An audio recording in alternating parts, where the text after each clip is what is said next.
The moment Jonathan Roumie stepped onto the stage of the National Forum on Justice and Faith, a televised public hearing hosted in Washington, D.C., the atmosphere shifted like a storm front.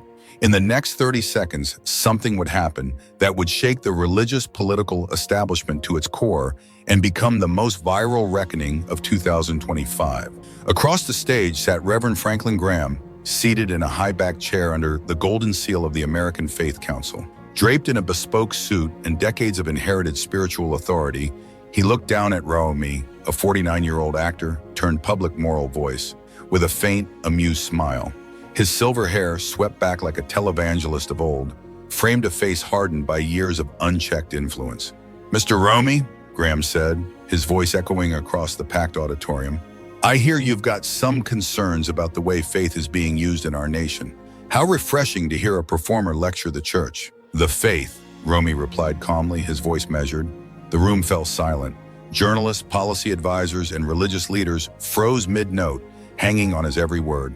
Roumie stood beside a modest wooden podium, his navy blazer simple, his hands calm, his gaze steady.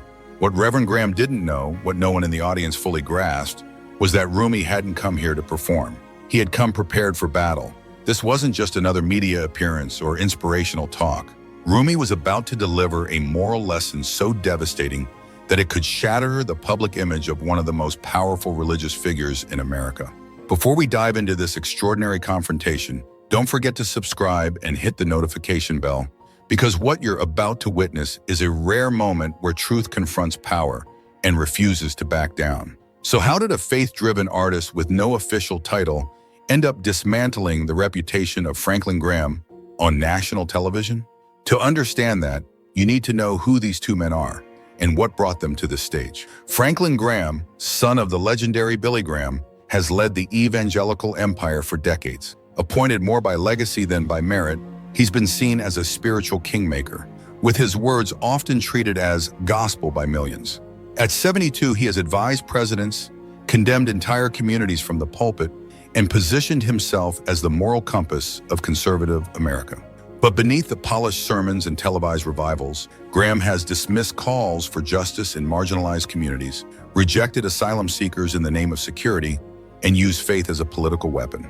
His platform is adorned with images of crusades, crosses, and white male icons, figures from an era he believes never should have changed. Jonathan Roumie represents everything that unsettles Franklin Graham about the modern moral conscience. He's not a politician, nor a traditional preacher, but he carries influence with a generation hungry for authenticity. Known for portraying Jesus in The Chosen, Roumie has transcended performance to become a real spiritual voice. He prays publicly, speaks gently, and advocates fiercely for the poor, the forgotten, and the outcast. The conflict that brought them together began as a routine panel on the role of Christianity in politics. But this panel was different. Roumie had spent months gathering testimonials, statements from Christian asylum seekers turned away by ministries under Graham's influence, data from church audits, video footage of discriminatory sermons. This wasn't about one debate. It was about calling out a pattern of moral hypocrisy cloaked in Scripture. And Franklin Graham had no idea what was coming. The tension in the auditorium had been building for weeks, ever since Roumie was announced as a surprise guest. But the first hour of the event set the tone for what would become one of the most dramatic confrontations in recent memory. It started with the subtle digs. Graham repeatedly mispronounced Roumie's name, calling him Johnny Roumie with a theatrical chuckle. He interrupted him mid-answer while giving full time to other panelists. He rolled his eyes when Roumie cited gospel teachings on welcoming strangers or loving enemies. During his opening statement, Roumie stood calmly and said, "The evidence will show a pattern, not of doctrinal disagreement, but of weaponized faith used to reject the very people Christ embraced. Over 50,000 people, Reverend, have been denied help by faith-based institutions under your leadership, many of them refugees, single mothers, or the undocumented." Franklin Graham leaned back with a smirk, as if hearing a child quote scripture to a priest. "Mr. Roumie," he said again, deliberately mangling the name, "these are strong accusations. I hope you've brought more than sentiment and secondhand stories." The first warning sign came when Reverend Franklin Graham dismissed every example Roumie brought forward, no matter how compelling, no matter how documented. When Roumie presented written testimonies from Christian migrants who were denied aid by Graham-affiliated ministries, Franklin questioned their authenticity. When Roumie shared statistical evidence of faith-based discrimination in emergency relief efforts, Graham waved it off as agenda-driven activism. But the real escalation came when Roumie attempted to introduce video evidence. "Sir," Roumie said, holding up a small tablet, "we have footage from 3 separate ministry checkpoints showing volunteers turning away families in need, some of them with children, simply because they lacked documentation or didn't align with certain political views." "Objection," barked a panelist seated beside Graham, "emotionally manipulative and lacking verification." "Sustained," Graham replied instantly, not even glancing at the screen. "Let's move on, Mr. Roumie." Roumie's jaw tightened. His voice remained calm, but a subtle edge crept in. "Reverend, this is direct evidence of—" "I said move on," Graham cut him off, his voice carrying the deep authority of someone used to silencing rooms with a sentence. "Unless you've got something more than iPhone videos and teary testimony, I suggest we stay grounded in scripture, not sentiment." A rustle moved through the audience. Journalists exchanged quick glances. Even the other panelists looked startled at how quickly Graham dismissed what clearly appeared to be first-hand evidence. But Jonathan Roumie didn't back down. "With respect, Reverend, these so-called amateur videos are real-time documentation of people being turned away by ministries in your name. That's not sentiment. That's lived consequence." That's when Graham made his first major mistake. He laughed, not a nervous chuckle or diplomatic smile, a deep, condescending belly laugh that echoed through the chamber like a slap. "Mr. Roumie," he said between laughs, "I've been in this ministry longer than you've been acting. I've seen every theatrical gimmick in the book. Phone videos and emotional performances might work on Instagram, but this is the church, real church, not whatever they're teaching in your Hollywood theology circles." The room went still. You could hear a paper drop. Roumie stood perfectly still for a long moment. His hands rested on the podium. Then he looked up. Gone was the friendly demeanor. Gone was the calm actor playing Jesus. What replaced it was something far more dangerous.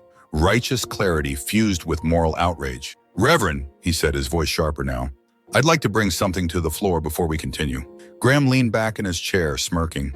"You're not in court, Mr. Roumie. There's no floor to bring something to." But Roumie didn't move from his place. Instead, he reached into the side pocket of his briefcase and pulled out a thick black folder. "Then let's call it what it is, a reckoning." Graham's smirk faltered. "Before we talk about theology or ministry strategy," Roumie continued, opening the folder, "we need to address a pattern of behavior I believe this audience and this country deserves to hear about." People in the crowd leaned forward. The moderators froze. Reporters raised their phones. "What pattern?" Graham asked, suddenly less amused. Roumie flipped the first page. The sound of paper brushing across paper was thunder in the silence. "Your pattern, Reverend, a 5-year trail of statements, decisions, and documented behavior that reveals a consistent bias against the very people Christ told us to serve. I reviewed your record, and I found it enlightening." The word enlightening hung in the air like a lit fuse. Graham's hand tightened on his chair arm. His knuckles whitened. "You're out of line," he muttered. "No, Reverend," Roumie replied with the calmness of someone who knew exactly where the line was. "This moment has been waiting for a long time." What happened next would be studied in seminaries, media schools, and faith conferences for years to come.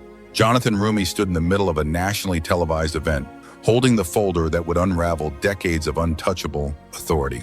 The man who once spoke beside presidents was now face-to-face with an actor who had studied his teachings and found them wanting. "Since you mentioned your long ministry record, Reverend," Roumie said steadily, "I thought we might walk through some of that history together." Graham's face, once amused, now shifted to concern, then panic. "This is out of order," he said.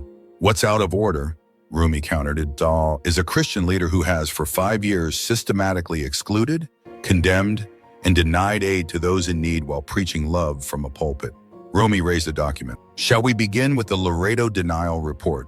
23, your ministry turned away 73 asylum-seeking families. Publicly, you cited lack of resources. Privately, your internal memo said, quote, 'We don't take in rule breakers.' That quote is signed by you." A gasp swept through the room. Panelists looked visibly shaken. Moderators didn't move. Graham clutched his water bottle but said nothing. Roumie pulled another document. "Or perhaps Operation Redemption 2022, where you partnered with local authorities in Alabama to screen aid recipients." 28 families were disqualified for having Muslim-sounding names. That screening list was leaked. It's here.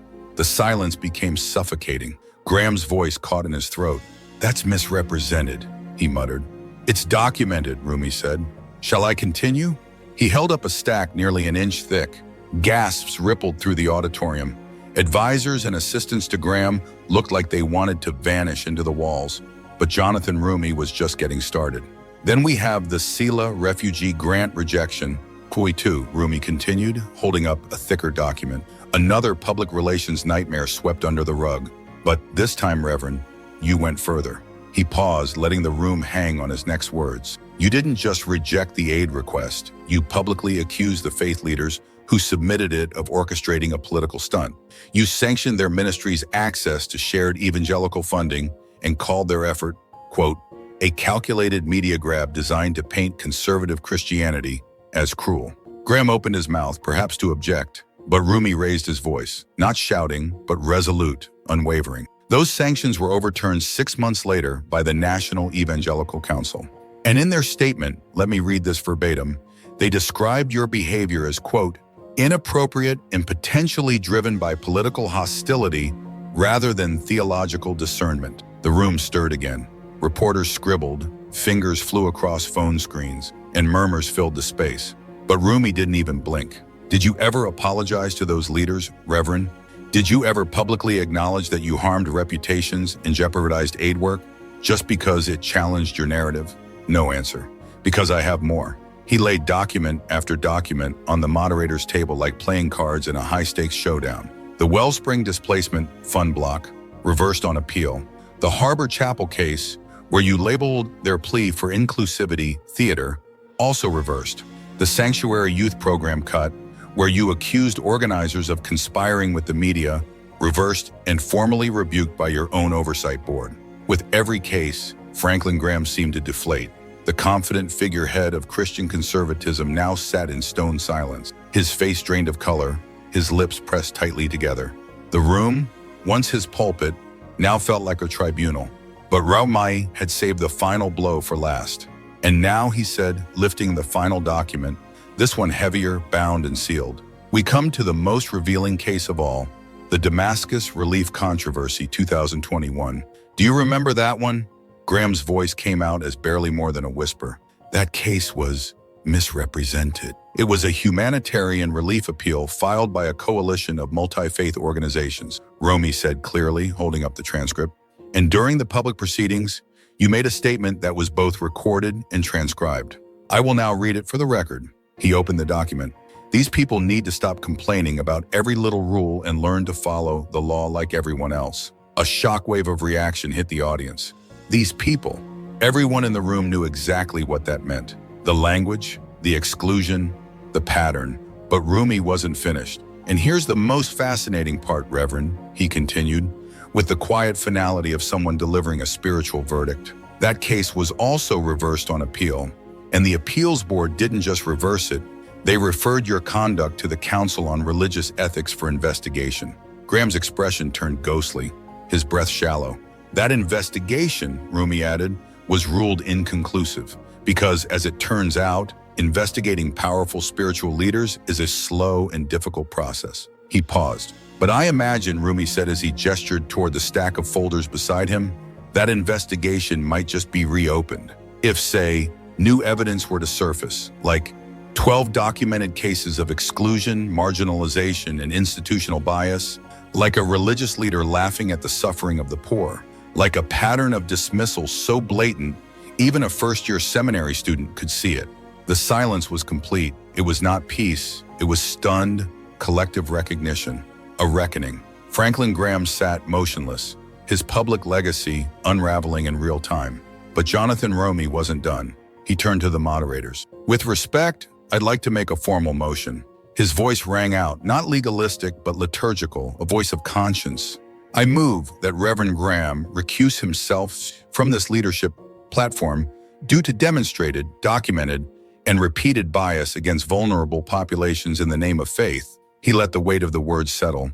I further move that this council initiate an independent review of his conduct and transfer humanitarian oversight to a board without political or personal entanglements. He paused. And Reverend Graham, respectfully, I suggest you consider whether continuing to speak in the name of Jesus is appropriate when the record shows a consistent departure from everything he taught.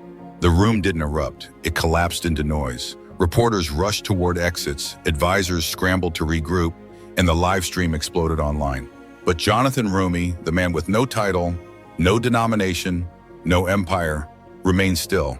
He had just exposed the empire for what it truly was. And Reverend Roumie concluded, I respectfully suggest you consider whether continuing to represent the face of evangelical leadership is truly in the best interest of faith, given the overwhelming evidence of exclusion, bias, and spiritual malpractice I've just presented. The room detonated. Reporters surged for the exits to file breaking stories. Panelists whispered urgently behind folded programs. Assistants huddled around smartphones, scanning social feeds already flooded with clips from the event. Franklin Graham, the man who had preached to presidents, led crusades across continents, and positioned himself as the guardian of American Christianity, sat frozen, his gaze fixed on the stack of documents that had dismantled not just his reputation, but the illusion of moral untouchability he had carried for decades. Jonathan Roumie, in sharp contrast, remained calm. He quietly gathered his documents, slid them back into his leather folder, and took a step back from the podium. He didn't smile. He didn't gloat. He waited for a response that would never come. The silence that followed Roumie's moral indictment stretched like eternity. Graham, pale and trembling, finally muttered into the microphone, This hearing is adjourned. We'll resume tomorrow morning." His voice cracked. The ceremonial gavel in his hand dropped with a weak, uncertain tap. But the real explosion came once people stepped outside the auditorium. Within minutes, video footage of Roumie's confrontation began flooding social media. The hashtag Roumie confronts. Graham began trending on X, formerly Twitter, before Graham even exited the building. TikTok clips of Roumie laying out documents were remixed with dramatic scores and slow-motion transitions. One line, "Reverend, this isn't sentiment, this is consequence," was already being printed on protest signs. The religious and legal communities went into immediate chaos. Harvard divinity professor Dr. Selena Grant tweeted, "What Jonathan Roumie just did was not a performance. It was righteous advocacy. He didn't just expose one man, he held a movement accountable." Conservative commentator Douglas Hale fired back. "That wasn't theology. That was a character assassination dressed as spiritual concern." But the evidence, clear, methodical, and undeniable, spoke louder than the spin. Journalists who had covered Graham for years began digging through archives. What they found echoed Roumie's presentation.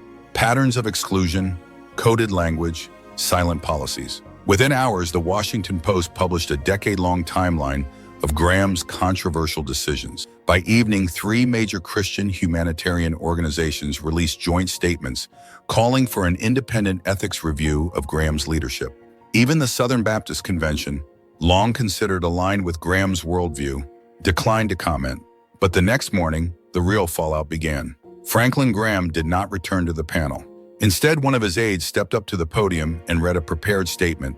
Due to health concerns, Reverend Graham has requested an indefinite period of rest from public leadership. All ongoing ministry oversight will be transitioned to interim directors. No one was fooled. Religious scholars, policy analysts, and the general public recognized it for what it was: a graceful exit strategy for a career that had ended overnight. But the story didn't stop there. Within a week, the Council on Religious Ethics formally reopened its investigation into Graham, citing new and credible evidence of systemic ethical violations. Several organizations Roumie had mentioned filed independent complaints, demanding that their funding and aid partnerships be reviewed and restored. The Department of Faith-Based Initiatives, long considered untouchable, began quietly reviewing past humanitarian denials and partnerships tied to Graham's ministry. For Jonathan Roumie, the victory was both personal and transformative. His inbox was flooded with letters from pastors, chaplains, and Christian aid workers across the country. Many shared stories of exclusion, retaliation, or silent complicity in similar systems of gatekeeping. His team received invitations from seminaries to speak on spiritual integrity and prophetic accountability. Legal advocacy groups, and even members of Congress, publicly praised Roumie for doing what few had dared: holding the powerful to a moral standard beyond politics or performance. CNN's faith analyst Elijah Grant declared, "In 3 decades of covering religious institutions, I've never seen anything like it." Roumie combined compassion, conviction, and truth with surgical clarity. This is how spiritual accountability looks. Even Fox News religion contributor, Father John Harding, known for his conservative views, admitted, "Whatever your opinion of his methods, Jonathan Roumie's research was thorough. His tone was measured, and his case was unshakable. And frankly, it needed to be said." The hearing, once billed as a routine forum on faith in a divided America, became something much bigger. With Graham's influence receding and a new interim leadership appointed, the council immediately began adopting reforms. Bias awareness training became mandatory for all affiliated ministries. Transparency protocols were added for all humanitarian rejection. Roumie's strategy and evidence presentation were adopted by several seminaries as a case study in ethical advocacy. What had begun as a simple panel transformed into a national conversation about what faith leadership should truly look like. And Franklin Graham? 6 months later, he quietly announced his full retirement, citing a demand to focus on family and spiritual reflection.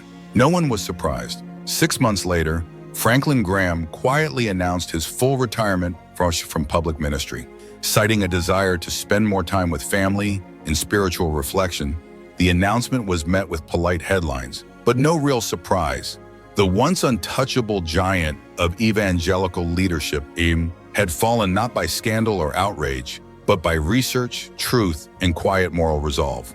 His replacement, confirmed by a rare interdenominational consensus, was a community-based pastor and humanitarian advocate who had spent her life working with migrants, the poor, and victims of religious exclusion. Her appointment symbolized more than a leadership change. It was a redirection of conscience. But the implications of Jonathan Roumie's confrontation extended far beyond one man or one platform. His takedown of Graham, now known in religious legal circles as the Roumie Reckoning, validated something that had long been whispered in church basements, seminaries, and advocacy forums: that systemic bias within religious institutions was real, documented, and challengeable. Inspired by Roumie's approach, ministries across the country began reviewing their policies. Young leaders started documenting their own experiences, gathering evidence, comparing exclusionary practices, and stepping forward. Within a year, more than a dozen religious nonprofits adopted internal accountability protocols, modeled directly after what scholars began calling the Roumie framework, a strategic method for confronting institutionalized prejudice with calm, documented moral clarity. The political effects were just as dramatic. Roumie's public integrity and refusal to turn his confrontation into a personal brand made him a trusted voice on ethical reform, even among political moderates and former critics. Invitations flooded in, from national forums to faith-based panels, academic institutions to interfaith roundtables. Meanwhile, criticism from hardline conservatives diminished sharply. After all, what was there to attack? Roumie had not shouted, he had not insulted. He had presented truth and let the audience judge. But perhaps the most significant outcome was this: Roumie's actions proved that the old power structures, those long assumed to be unshakable, could be challenged and reformed. That moral courage and careful preparation could do what outrage alone never could: change systems from within. In interviews following the hearing, Jonathan remained humble and focused. This was never about one man, he told CNN. This was about the idea that no institution, religious or political, should be immune from truth. That if we claim to represent the teachings of Christ, then we have a responsibility to reflect them, especially when it's inconvenient. Using his platform with grace, Roumie began pushing for practical reforms in American religious life: transparent reporting on ministry decisions by demographic impact, independent boards to review spiritual abuse or exclusion, mandatory ethics training for megachurch boards and nonprofit leadership, accessible tools for whistleblowers and frontline workers to speak safely. The day Jonathan Roumie stood before the most powerful religious figure in the nation and dismantled a legacy using nothing but documentation and moral conviction became more than a moment. It became a movement. For young faith leaders, especially those from marginalized backgrounds, Roumie's stand proved that you don't need a title to bring accountability. You don't need a denomination to speak truth. You need clarity, preparation, and courage. For spiritual communities, it reminded them that faith is not about control, but compassion. Not about performance, but presence. And for Franklin Graham, It was a reminder that in any house, even the house of up, no one is above accountability. Today, the documents Roumie presented that afternoon sit in the archives of the National Museum of American Religion, part of a new permanent exhibit titled Conscience in Action When Faith Challenges Power. They are open to the public, available to any seeker, scholar, or servant wanting to study how faithful resistance changed the landscape of modern Christianity. But perhaps the most enduring legacy of that day is this: someone is always watching, someone is always documenting, and someone, maybe someone like Jonathan Roumie, might just be preparing to hold you accountable. So the next time someone says one man can't make a difference, remind them what happened the day a quiet actor walked into a room of power and changed the direction of American faith forever. Before you go, take a moment to reflect on what you've just witnessed, how truth, preparation, and courage can shake even the most unshakable institutions. If this story moved you, challenged you, or opened your eyes, there's more where that came from. Subscribe to the channel for more powerful stories where justice meets conviction, where conscience confronts power, and where one voice, like Jonathan Roumie's, can make all the difference. Don't forget to like, share, and ring the bell so you never miss a moment when truth rises and silence breaks.